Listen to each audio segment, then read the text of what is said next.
Hello everyone, good evening dear student. इस video में आज हम लोग पढ़ने वाले हैं लाइट चैप्टर के बारे में। ये चैप्टर 16 है एंड चैप्टर लाइट है और ये बुक एनसीईआरटी का है।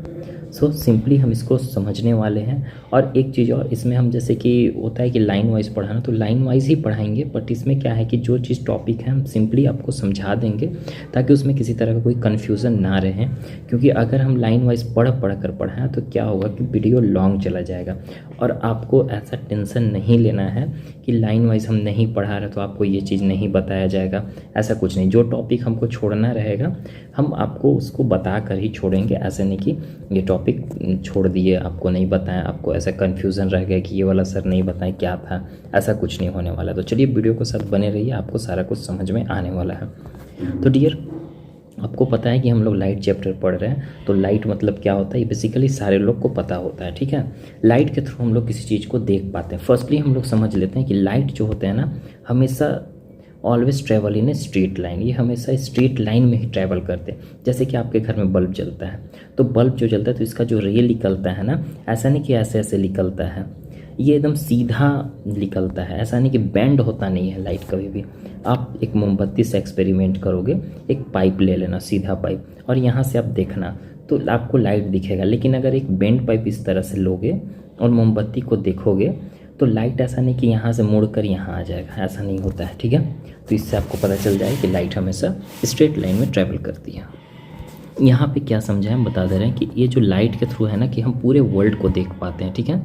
कुछ भी चीज़ हम देखते हैं, कैसे देखते हैं, जैसे कि आपके घर में अगर कोई भी चीज़ रखा हुआ है, टेबल चेयर डेस्क वगैरह, सोफ़ा पलंग वॉट एवर, तो वहाँ पे क्या होता है ना कि जब आपका रूम पूरी तरह से अंधेरा होता है तो आप नहीं देख पाते हो, कोई भी चीज़ को नहीं ना देख पाते हो। तो ऐसा इसलिए होता है क्योंकि लाइट नहीं है, इसके वजह से आप नहीं देख पा रहे हो। और जैसे ही बल्ब ऑन करते हो तो लाइट उस पर गिरता है, जो भी टेबल चेयर उस पर लाइट गिरता है, फिर वो रिफ्लेक्ट करता है, रिफ्लेक्ट करके आपके आँख में आता है, ठीक है। और उस पर अंदर रेटिना में आपका क्या करता है, ऑब्जेक्ट बनाता है, तब जाकर आप उस चीज़ को देख पाते हो, ठीक है। तो रिफ्लेक्शन के कारण हम किसी भी चीज़ को देख पाते हैं। Got it. तो यहाँ पे यही चीज़ बताया जा रहा है कि at night we see the moon and the star, you are able to see the sentence printed in this page. वही बोल रहा है कि रात के समय में हम लोग मून और स्टार्स देखते हैं। क्यों? क्योंकि वो कह सकते हो लुमिनस बॉडी है, वो हमको दिखाई देता है, ठीक है ना। लुमिनस बॉडी है, लुमिनस बॉडी का खुद का लाइट होता है, so we can see the luminous body light too. Got it.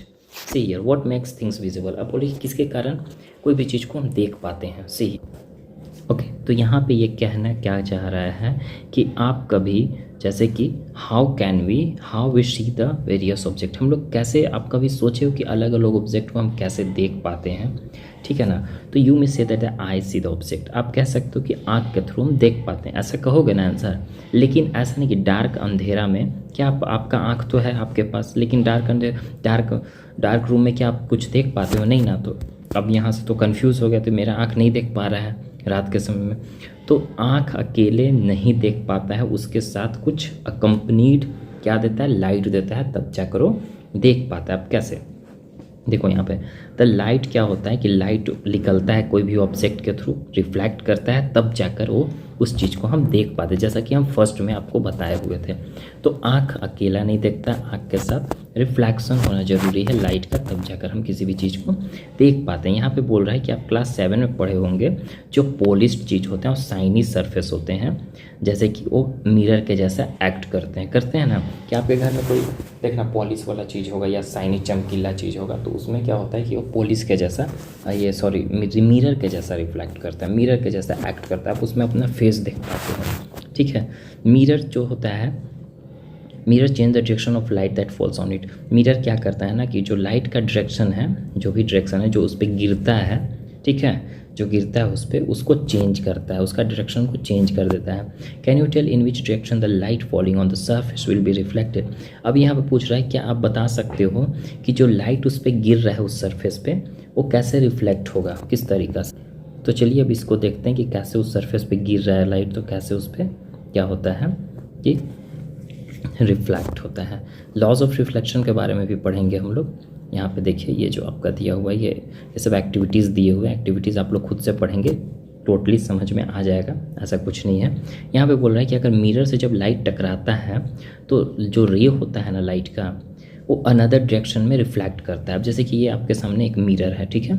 अब यहाँ से हम लाइट जा रहा है, ठीक है, लाइट जा रहा है यहाँ पे, तो ये अलग अलग डायरेक्शन में क्या होता है कि रिफ्लेक्ट करता है, अलग अलग डायरेक्शन में, ठीक है ना। अलग अलग डायरेक्शन में क्या होता है, रिफ्लेक्ट। द लाइट रे विच strike any surface is called the incident ray. Incident ray किसको बोलते हैं कि वो लाइट जो किसी भी सरफेस से टकराता है, that is called incident ray, ठीक है।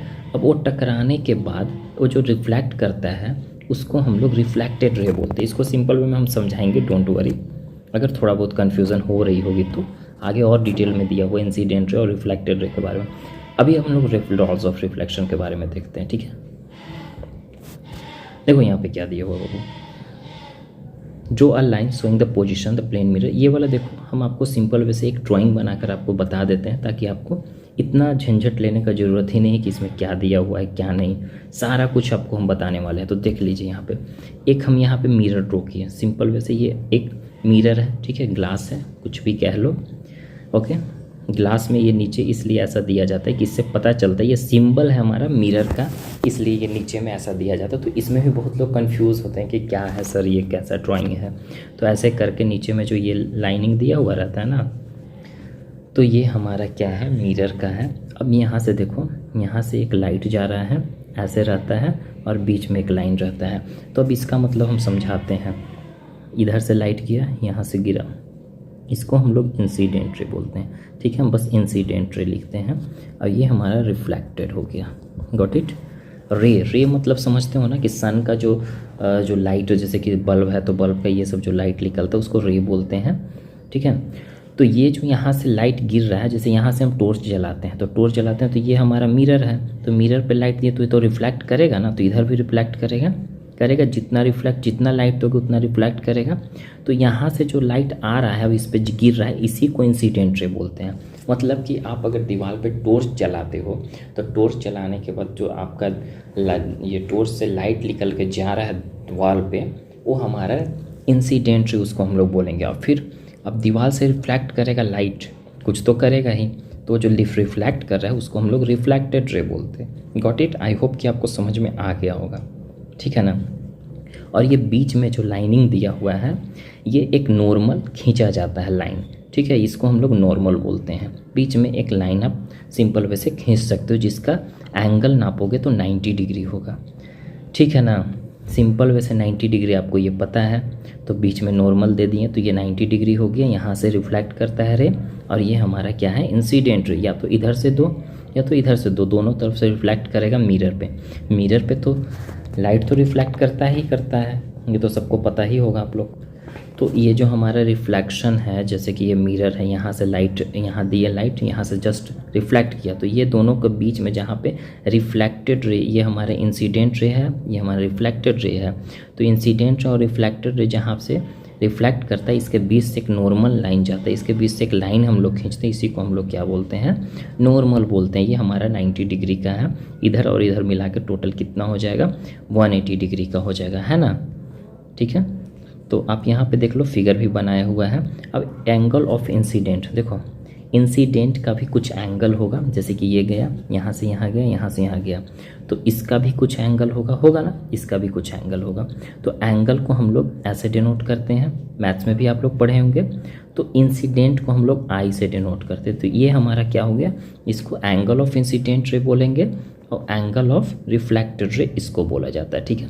ये एंगल है, ये रिफ्लेक्टेड का आर दिया हुआ है, इससे हम लोग को पता चलता है कि एंगल ऑफ रिफ्लेक्टेड रे को ऐसा बोलते हैं और एंगल ऑफ इंसिडेंट रे को ऐसा बोला जाता है, ठीक है। जैसा कि यहाँ पे आप देख लो, एक फिगर भी बना हुआ है, यहाँ से लाइट गया, यहाँ से रिफ्लेक्ट किया, ये आई है और ये आर है, मतलब कि क्या हो गया, यहाँ पे एंगल आई हो गया, यहाँ पे एंगल आर हो गया।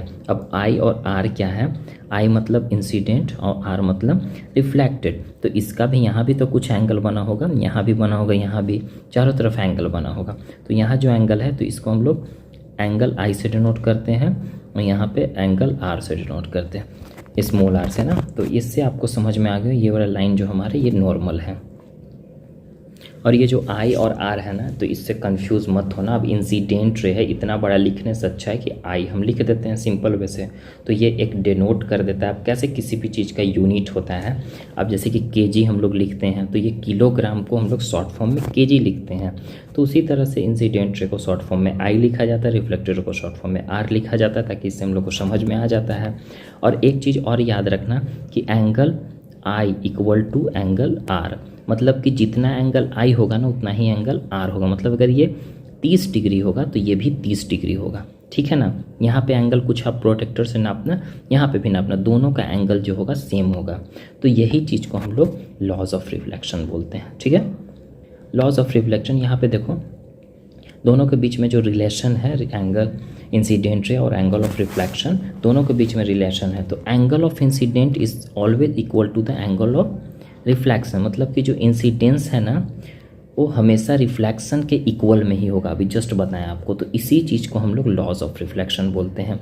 तो इसको अगर एग्जाम में आता है लॉज ऑफ रिफ्लेक्शन, तो आप अगर ऐसे भी लिख देते हो ना, angle i equal to angle r, तो इस पे भी आपको मार्क्स मिल जाएगा। डिफिनेशन देने का कोई ज़रूरी नहीं है। अगर आपको कुछ नहीं पता है तो angle i equal to angle r लिख दो, आपको मार्क्स मिल जाएगा। मतलब कि अगर 3 मार्क्स का है तो 2 मार्क्स मिल ही जाएगा आपको। Got it. देखो यहाँ पे एक चीज़ बोला है कि एक होल सीट्स होता है, वो होल सीट्स को पूरा अपने टेबल पे स्प्रेड कर दो, तो ये एक एक्ट करेगा कैसा, इंसिडेंट रे, नॉर्मल और रिफ्लेक्टेड रे में ऐसा हम लोग कर सकते हैं। अगर इसको हम लोग इस तरीक़ा से बना देंगे तो इसमें भी हमको एक्ट करेगा। और यहाँ से अगर मोड़ दोगे तो ये क्या हो जाएगा कि आपका ये जो है ये नॉर्मल के जैसा एक्ट करेगा। ये angle of incident ray, angle of reflection, तो इस तरीक़ा से आप देख सकते हो यहाँ पर। तो ऐसे भी हम लोग कर सकते हो। एक प्लेन बनाते हैं इस पे, तो ठीक है, ये मिरर के जैसा एक्ट करेगा, ये नॉर्मल के जैसा एक्ट करेगा, और एक हमारा ये इस तरीक़ा से हम लोग कह सकते हैं, ठीक है। तो ये सीट पेपर के बारे में बोल रहा है कि एंगल ऑफ इंसिडेंट है, एंगल ऑफ रिफ्लेक्शन, दोनों ये बराबर है। ये अनदर टाइप का लॉ ऑफ रिफ्लेक्शन है। ओके, इस फिगर के थ्रू देखो और समझ में आ जाएगा। यहाँ पे देखो एक ये ग्लास ले लिया है, ठीक है ना, और यहाँ से टॉर्च चला रहा है, ठीक है, और यहाँ पे कुछ ऐसा चीज़ ले लिया है जिसके थ्रू हल्का सा लाइट पास करें, ठीक है। जब यहाँ पे एक रे गया यहाँ पे, तो जाने के बाद यहाँ पे आप देख सकते हो कि ये रिफ्लेक्शन भी दे रहा है ना, ये इंसिडेंट रे हुआ ये वाला, ये हमारा रिफ्लेक्टेड रे हुआ। अब दूसरा में क्या किया है ये कि ये पेपर को यहाँ से हल्का सा कट करके हल्का सा नीचे से बेंड कर दिया पेपर को। जब बेंड करता है तो आप यहाँ पे रिफ्लेक्टेड रे नहीं देख सकते हो, ठीक है, नहीं देख सकते हो। ये रिफ्लेक्ट कर रहा है लेकिन हम इसको नहीं देख पा रहे हैं। ओके, तो उसी तरह से होता है हमारे डे टू डे लाइफ में कि बहुत सारी चीज़ रिफ्लेक्शन हो रहे हैं कंटिन्यूअसली, लेकिन हम उसको देख नहीं पाते हैं। जैसे कि यहाँ पे कैसे ये एग्जाम्पल के थ्रू बता दिया, तो वही चीज़ यहाँ पे कह रहा था। तो ये दूसरे तरह का लॉज ऑफ रिफ्लेक्शन होता है। ये देखो एक पहेली बूझो परफॉर्मेंस एक्टिविटीज़ क्लास में, इन लोग ये एनसीईआरटी में मेनली ज़्यादातर ऐसे ही रहता है। With the sun as the source of light instead of a torch. यहाँ पे देखो जो सन है ना, सन को छोड़कर यहाँ पे टॉर्च को लिया गया है लाइट का सोर्स। आप यहाँ पे सन को भी यूज़ कर सकते हो ऐसे ना, ऐसे सन को भी यूज़ करके आप कर सकते हो एक्टिविटी। नेक्स्ट हमारा क्या है, लेटरल इन्वर्स, ठीक है। लेटरल इन्वर्स के बारे में पढ़ेंगे और यहाँ पे आपको फिगर दिखाई दे रहा होगा, ये सब तो इस फिगर के बारे में पढ़ने वाले हैं। तो पहले इसको देख लीजिए ये क्या है, और वो हम आपको बताए थे यहाँ पे, जैसे कि एक हमारे ये होता है इंसिडेंट रे, ये रिफ्लेक्ट किया तो ये इसको रिफ्लेक्टेड रे बोलते हैं, बीच में नॉर्मल लाइन होता है। लेकिन कभी कभी आप तो ये तो पूरी तरह से ये हमारा मिरर है जो कि आर पार नहीं दिखता है इसमें। अगर ऐसा ग्लास लो जिसमें कुछ रिफ्लेक्ट भी करे, जैसे कि ट्रांसलूसेंट ग्लास ले लो आप, तो उसमें आप टॉर्च जलाओगे तो रिफ्लेक्शन भी होगा और इधर भी लाइट कुछ चला जाएगा। तो इधर जो लाइट जाता है ना, इसको हम लोग रिफ्रैक्शन बोलते हैं, ठीक है, रिफ्रैक्शन। अगर आपसे पूछेगा रिफ्रैक्शन, ठीक है, आर से रिफ्रैक्शन, और एक होता है रिफ्लेक्शन, ठीक है, दोनों में क्या डिफरेंस है। तो रिफ्लेक्शन हमारा वो होता है कि जो कि मिरर से डायरेक्टली रिफ्लेक्ट करे, ठीक है, और रिफ्रैक्ट नहीं करे, वो नीचे ना जाए, कुछ लाइट इसका आर पार होना मतलब हमारा रिफ्रैक्शन होना, ठीक है। जैसे वाटर में भी रिफ्रैक्शन होता है और रिफ्लेक्शन दोनों होता है।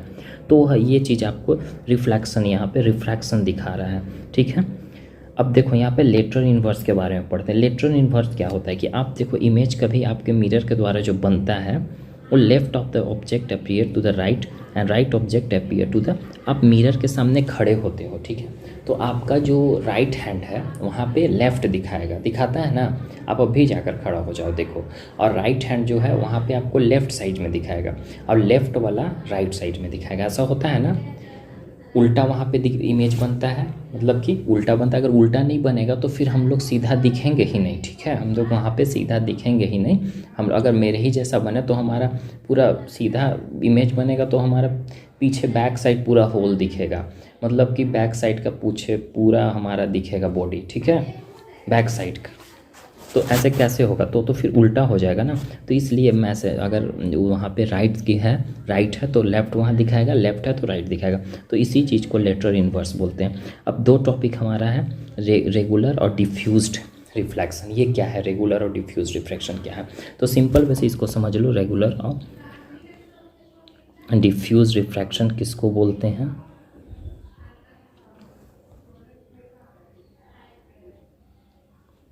देखो ये एक आपको यहाँ पे ये जो सरफेस है उखड़ खाबड़ है, मतलब कि अनइवन सरफेस है, प्रॉपर सरफेस नहीं है इसके जैसा, ठीक है, प्लेन सरफेस नहीं है। तो इस पे अगर हम लाइट देते हैं तो जो रिफ्लेक्शन होगा उसका जो रिफ्लेक्शन होगा इक्वल नहीं होगा। कैसे हम बोले कि incident ray I equal to are, तो यहाँ पे ऐसा नहीं होगा।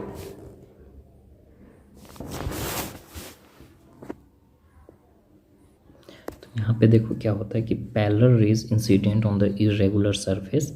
तो जो पैरेलल रेज होती है, ये तो हमारा रेज जो आ रहा है पूरा पैरेलल है एक दूसरे से, पैरेलल मतलब समझते हो ना, ये लाइन जा रहा है तो ये भी लाइन इसके बराबर में ही होगा, आगे जाकर क्रॉस कर जाए उसको हम लोग पैरेलल नहीं बोलते हैं। तो ये जो पैरेलल रह जाता है, लेकिन इसका सरफेस क्या है, इरेगुलर है, मतलब कि सरफेस सही नहीं, उखड़ खाबड़ आपको दिखाई दे रहा होगा।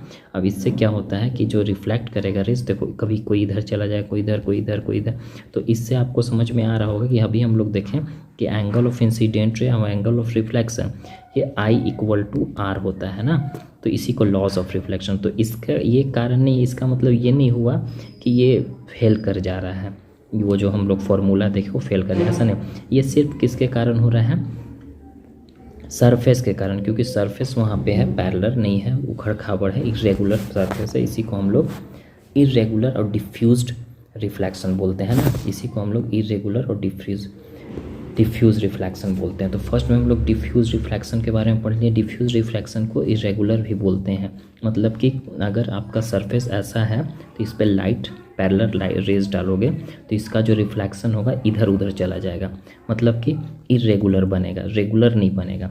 इसका जो आई इक्वल टू आर नहीं यहाँ पे फॉर्मूला काम करेगा, ठीक है, ये सरफेस के कारण सिर्फ ऐसा होता है। और नेक्स्ट हमारा क्या है, रेगुलर रिफ्लेक्शन, इसको हम लोग बोलते हैं जो हमारा आई इक्वल टू आर इसमें पूरी तरह से फॉलो करता है, मतलब कि इसका जो इधर जितना दोगे उतना ही इधर भी होगा, इधर जितना, मतलब कि जो रिफ्लेक्टेड रे होगा एकदम इक्वल होगा इंसिडेंट रे के, ठीक है, क्योंकि यहाँ पे सरफेस जो है प्लेन है बिल्कुल। तो इस वीडियो में हम लोग इतना ही पढ़ते हैं, फिर नेक्स्ट टाइम हम लोग नेक्स्ट पार्ट 2 में आगे पढ़ने वाले हैं, ठीक है। Okay dear, bye, take care.